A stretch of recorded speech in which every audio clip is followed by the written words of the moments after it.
Hello! Bonne année 2025, bonne santé, bons vœux, que du bonheur, la santé, tout ça. Aujourd'hui, j'avais trop envie de faire une vidéo où genre, c'était pas un vlog, genre c'était juste une vidéo genre face cam où je parle genre. C'est un peu genre stressant parce que j'ai jamais fait, mais I guess here we are, 2025, les bonnes résolutions, pump it up. Il y a une vidéo où j'avais trop envie de faire, c'était les 25 livres que j'ai envie de lire pour 2025. Donc, nous voilà. La liste, elle est un peu particulière. J'ai mis 25 livres, mais en fait, il y a des livres, genre, c'est des séries. Du coup, tous les livres que je vais vous citer ici, c'est un peu genre ma grosse TBR de l'année, mais c'est pas sûr que je lise tout. Sur mon challenge Goodreads, j'ai mis que je voulais lire 90 livres, ce qui est beaucoup. Du coup, je vais vous présenter 25 livres et ou séries que j'ai envie de lire cette année. Du coup, voilà, ils sont tous notés sur mon ordinateur, c'est pour ça que j'ai mon ordinateur avec moi.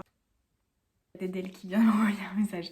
Je ne vous manque pas de respect, j'ai juste la liste qui est sur mon ordinateur, c'est tout. Alors, il n'y a pas d'ordre précis, genre c'est pas classé de les livres que j'ai le plus envie de lire aux livres que j'ai moins envie de le lire. C'est, j'ai marqué au fur et à mesure que j'avais les idées. Donc, on a dans un premier temps Butcher and Blackbird. C'est une série, il y a actuellement 3 livres je crois, où il y en a 2 et le 3e sort bientôt, je ne sais plus. Mais c'est genre des livres de romance mais un peu humoristique, et je sais que le premier c'est genre une romance entre 2 serial killers. C'est pas de la dark romance, c'est très humoristique apparemment. J'ai juste trop envie de les lire. Genre ils me font vraiment trop envie. Ensuite, j'ai trop envie de lire Killer Instinct, qui est le 2e tome de la série The Naturals.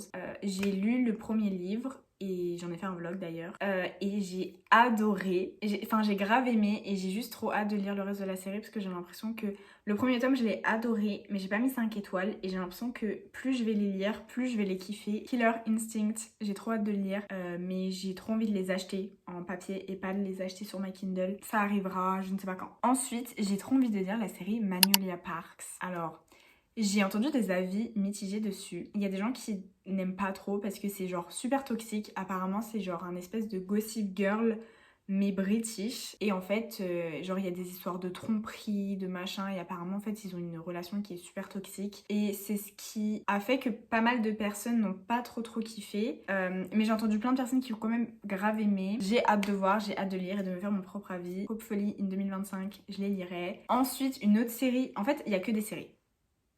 Je suis en train de regarder, il y a quasi que des séries. Une autre série que j'ai trop envie de lire, et ça j'ai trop envie de la lire depuis 2020 en fait, depuis que je suis tombée sur le BookTok, c'est Le Prince Cruel, The Cruel Prince. Je les ai toujours pas lus, c'est pas normal.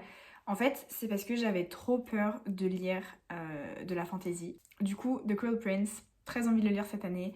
C'est juste une trilogie, et il me semble que genre il y a un petit livre, mais genre une petite nouvelle aussi dans l'univers, et c'est tout. Ensuite, on a la série Chestnut Springs. Oui. J'ai essayé de pas trop regarder de quoi parlent les livres. Cette année, les romances cow-boy ont été en tendance. Tout le monde a fait que d'en lire, tout le monde a sorti que des romances cow-boy. J'en ai pas lu, j'en ai lu mais aucune, et pourtant ça m'intéresse de ouf. Et je trouve que les couvertures sont trop belles. Du coup, le premier tome c'est Flawless. Ça m'intéresse, on verra. Je vous avoue que c'est pas une priorité. En vrai, si je devais classer, c'est peut-être pas la série que j'ai le plus envie de lire pour le moment. Ensuite, il y a un livre que j'ai trop envie de lire, c'est Solitaire de Alice Oseman. Pour être honnête avec vous, tous les livres de Alice Oseman, j'ai très envie de les lire. Elle a commencé avec Loveless, Solitaire, Silence Radio Silence, je sais pas. Après, elle a écrit les Heartstoppers, et c'est les Heartstoppers qui ont vraiment fait son succès. En fait, tous ces livres, j'ai envie de les lire. Mais si je devais en choisir un, je pense que Solitaire, c'est celui qui me fait le plus envie, parce que je me demande si c'est pas le livre de Tori. À tout moment, je vous dis des bêtises, et c'est totalement faux ce que je suis en train de raconter. Vraiment, genre ça, si c'est pas lu en 2025... Angèle, ça va barder. Ensuite, c'est aussi un stand-alone, et c'est The Love Wager de Lynn Painter. Il faut savoir que Lynn Painter, c'est une de mes autrices préférées. C'est l'autrice de Better Than the Movies, Nothing Like the Movies, qui est Betting on You. Donc que The Love Wager, c'est le premier livre qui n'est pas young adult. Ensuite, j'ai trop envie de lire. C'est une série fantastique aussi, mais j'en ai entendu tellement parler et je sais de quoi ça parle et ça m'intéresse trop. C'est Powerless. Il y a pas mal de livres qui sont sortis de cette... série maintenant. Si je ne me trompe pas, il y en a 3, et il y a une nouvelle aussi qui est sortie. Le dernier qui est sorti et qui est sorti en 2024 n'a pas fait un grand succès, je crois, parmi les amateurs de cette série. Mais la prémisse de cette saga a l'air ouf, enfin c'est ouf, j'ai trop hâte. En fait, la prémisse donne trop envie, mais les avis des gens maintenant, qui un peu décroissent me font peur. Et ça reste de la fantasy, j'ai pas l'habitude de lire de la fantasy, donc ça me fait un peu peur. Je vais être honnête, ça me fait un peu peur. Ensuite, en stand-alone, j'ai mis un exemple, mais en fait c'est plus genre une autrice que j'ai envie de lire. J'ai mis Culty, du coup de Mariana Zapata. J'ai lu un seul livre d'elle. J'ai lu From Look Up With Love. Je l'ai lu en 2023. Fin d'année 2023 et je l'ai adoré. Mariana Zapata, c'est une autrice qui est connue pour écrire des livres super longs, donc de genre 700 et 800 pages, vraiment. Voilà. Et c'est des slow burn. Sur un livre qui fait 800 pages, les personnages vont s'embrasser à la genre 770e page, en gros. Genre 30 pages avant la fin, ils vont s'embrasser quoi. Et j'adore. Un slow burn qui est bien fait, c'est pépite. Du coup, j'ai mis Culty de Mariana Zapata parce que c'est lui qui me fait le plus envie, je crois, parmi tous les autres qu'elle a écrit. Ensuite, c'est une duologie, et c'est une duologie française pour une fois. C'est L'As de cœur de Morgane Moncomble. Ma meilleure amie l'a lu, ma sœur l'a lu, et toutes les deux ont dit que c'était un banger international. Elles ont toutes les deux dit, mais incroyable, c'est un des meilleurs livres que j'ai lu cette année, etc., etc. Du coup, il faut que je le lise. Surtout que, et j'avoue que je lis pas réellement beaucoup de livres français de base, écrits par des auteurs ou des autrices françaises. My bad, je sais. Mais celui-là me fait réellement envie et du coup je pense que cette année, je vais essayer de lire peut-être un peu plus de livres en français, mais les livres français sont chers comparé aux livres anglais. Mais L'As de cœur et du coup L'As de pique qui est le second, cette année je m'y colle. Vous allez voir. Une autre série que j'ai très envie de lire, c'est une série qui a eu en plus son propre show cette année. C'est A Good Girl's Guide to Murder et j'ai trop envie de les lire. Mais ça fait longtemps que j'ai trop envie de les lire. De base, je voulais les lire avant que la série sorte pour pouvoir regarder la série. Et du coup, j'ai fait ni l'un ni l'autre. J'ai pas lu les livres et j'ai pas regardé la série. Et pourtant, j'ai trop envie. Ça me fait trop envie parce que je sais que je vais kiffer. Me dire que je vais potentiellement les lire cette année, ça me hype trop parce que ça fait des années et des années que j'ai envie de les lire. Ensuite, un livre, un stand-alone que j'ai trop envie de lire. Et ça fait un petit moment que j'ai envie de le lire parce qu'en fait, il y a eu un film qui a été adapté de ce livre. J'avais étudié des extraits de ce film en cours, mais il y a très longtemps. Et après, ça m'avait tellement intéressée que j'étais allée regarder le film et j'ai adoré le film. Et quand j'ai appris qu'il y avait un livre de base, je me suis dit mais il faut que je lise. C'est Gone Girl. Si vous avez jamais vu le film Gone Girl, mais allez-y de suite. Si vous êtes fan de thriller, allez-y. C'est mais genre incroyable. Moi c'est genre mon genre de film préféré et il faut que je lise le livre. Ensuite, plus tôt, je vous ai parlé des romances cowboy qui étaient très à la mode en 2024. Et ben, il y a la fameuse série Done and Dusted, je crois. Du moins, c'est le premier tome qui s'appelle comme ça. Me fait très envie. Par ses couvertures, oui, parce que je ne sais rien des livres. Je ne sais rien des livres et je crois qu'en plus, il y a un des livres qui n'a pas du tout marché cette année. En tout cas, les couvertures sont incroyables. Elles sont trop belles. Je suis trop fan. J'ai trop envie d'avoir ces livres dans ma collection, dans ma bibliothèque personnelle. Ensuite, un autre livre, c'est un stand-alone et c'est par une autrice que j'ai lu il y a 2 ans, je crois, et qui m'a bouleversée et il m'était dit il faut vraiment que je lise plus de cette autrice parce que c'était incroyable. C'est Holly Bourne, elle a écrit The Places I've Cried in Public et je l'ai lu et je l'ai adoré, j'ai pleuré. Mais j'ai pleuré, l'histoire est trop belle, les personnages sont trop beaux.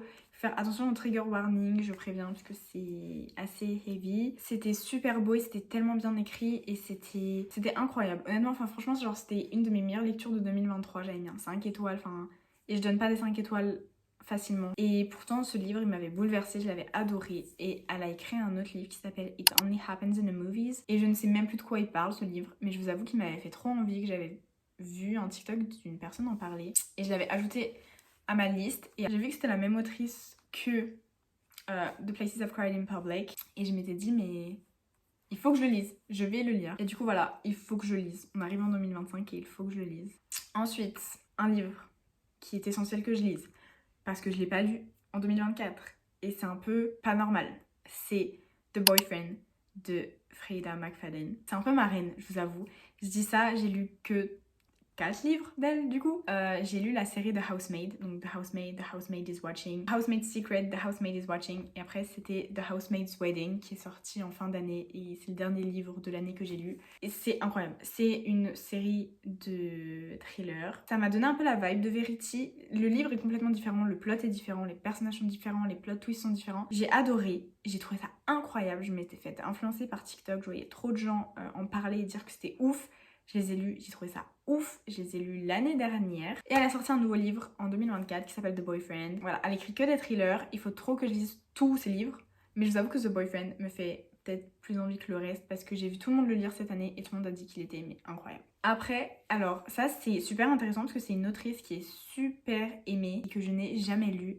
C'est Abby Jiménez, Just for the Summer. C'est celui qui est sorti en 2024, si je dis pas de bêtises. Et j'ai lu aucun livre de cette autrice. Et pourtant, tout le monde en parle comme si c'était, mais genre, vraiment genre, un ange tombé du ciel. Ensuite, ça va être un unpopular opinion. I know, I don't care. Il faut que je lise un livre de Colleen Hoover cette année. Je lis des livres de Colleen Hoover depuis 2020. Ces livres, certes, ne sont pas écrits. Il n'y a pas une plume qui est belle ou quoi au caisse. Mais je suis désolée, les livres de Colleen Hoover sont addictifs. C'était la mode de lire les livres de Colleen Hoover. Après, c'est devenu la mode de la détester et de détester ses livres et de dire qu'elle est problématique. Certes, il y a certains de ses comportements que je comprends pas trop, mais genre les trucs problématiques pour lesquels les gens lui attrapent la veste, les gens ne connaissent même pas la moitié des trucs. Moi, je suis allée me renseigner et il y a des trucs genre les gens sont dans l'abus et les gens ont pris que les parties qui les intéressaient pour pouvoir la dénigrer. Anyway, et du coup, je lis chaque année des livres de Colleen Hoover parce que les livres de Colleen Hoover, tu les lis en une fois, tu peux les lire en une fois et en une journée, ton livre est fini parce que c'est tellement addictif, parce que c'est tellement prenant et les histoires sont folles et dramatiques, mais moi c'est ce que j'adore. Voilà, du coup il faut que je lise un livre de Colleen Hoover cette année. Je ne sais pas lequel lire parce que j'ai lu pas mal maintenant de sa bibliographie. Du coup je sais plus trop ce qui me reste. Je crois que j'ai la série Maybe Someday à lire. Mais je crois que cette série est pas folle. Déjà à l'époque où les gens l'aimaient bien, les gens disaient que c'était une des séries qui était pas folle. Donc j'ai un peu peur. Après Colleen Hoover, il y a une autre autrice que j'ai trop envie de lire, c'est une de mes autrices préférées, genre vraiment. Honnêtement top 1, franchement je vais le dire c'est top 1. C'est Taylor Jenkins Reid, je l'adore, c'est l'autrice de Daisy Jones and the Six, Seven Husbands of Evelyn Hugo, Carrie Soto is Back, Malibu Rising. J'ai encore quelques options. Et mon choix n'est pas encore arrêté. Mais il faut que je lise un livre de Taylor Jenkins Reid cette année. Peut-être qu'elle va en sortir un. Ensuite, un autre livre qui est un stand-alone que j'ai trop envie de lire, c'est The 7 Years Sleep de Ashley. J'ai plus son nom de famille, c'est avec un P. J'ai lu The Dead Romantic cette année, c'est le livre préféré d'une de mes meilleures amies, Angela. Elle faisait que de me le recommander, etc. Et du coup, je m'étais dit, bon, je vais le lire. Je l'ai lu cette année. J'ai pleuré, je l'ai trouvé trop beau. Je crois que j'ai mis 4 étoiles, j'ai trop aimé. Et je trouve que la manière de raconter l'histoire, et même genre le plot, etc., c'était tellement unique. Et apparemment, elle, c'est comme ça qu'elle est, enfin, c'est sa plume. The 7 Years Sleep, c'est pareil. Et elle en a écrit un nouveau qui est sorti cette année qui s'appelle A Novel Love Story. Et apparemment, The 7 Years Sleep est meilleur que The Dead Romantics. Donc ça sera l'année de confirmer cet avis ou non. On arrive vers la fin, j'espère que vous êtes prêts. Nous avons You Deserve Each Other. J'en ai entendu parler, la couverture est incroyablement chou.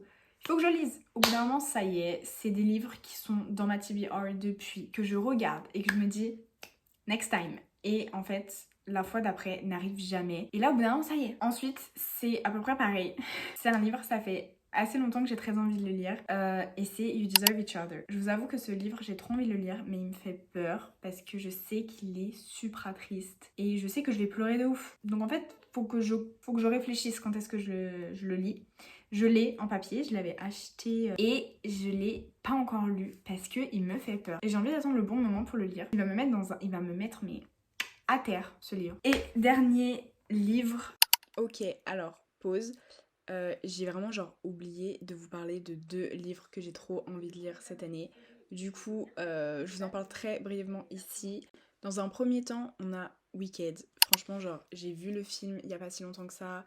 J'écoute la BO en boucle, je suis fan de la comédie de Broadway depuis des années, donc en fait pour moi c'est genre, il faut que je le lise en 2025, genre il le faut, j'en entends parler de partout, donc Wicked. Et ensuite, ça va peut-être en choquer plus d'un, mais il y a une série que j'ai trop envie de lire, et c'est la Darkverse Series. C'est genre la série en termes de référence de dark romance, j'ai l'impression du moins, et elle me fait trop envie, je connais trop de personnes qui l'ont lu, et je connais trop de personnes qui me l'ont recommandé. Donc en fait, j'ai pas d'excuses, il faut que je la lise en 2025. Voilà. Et voilà, du coup maintenant on peut reprendre. Merci. Qui du coup est le premier tome d'une série que je vais lire cette année. De base, je m'étais dit que j'allais la commencer en fin 2024, sauf que Twilight m'a tellement pris de temps que je ne l'ai pas commencé. J'ai le premier tome actuellement et c'est une série française. Attention mesdames et messieurs, c'est Un automne pour te pardonner. Donc c'est la série Seasons. de Morgane Moncomble. Encore une fois, vraiment il y a que 2 séries françaises sur cette liste et les 2 séries françaises sont écrites par Morgane Moncomble. Et du coup les Seasons, j'en ai tellement entendu parler sur TikTok alors que je suis même pas sur le BookTok français. Et ma meilleure amie les a lus, il y a pas si longtemps que ça, enfin en fin d'année 2024 aussi. Mais elle m'a dit mais j'ai adoré, elle m'a dit et je sais que toi tu vas aimer parce qu'il y a ce petit côté un peu dramatique que tu kiffes.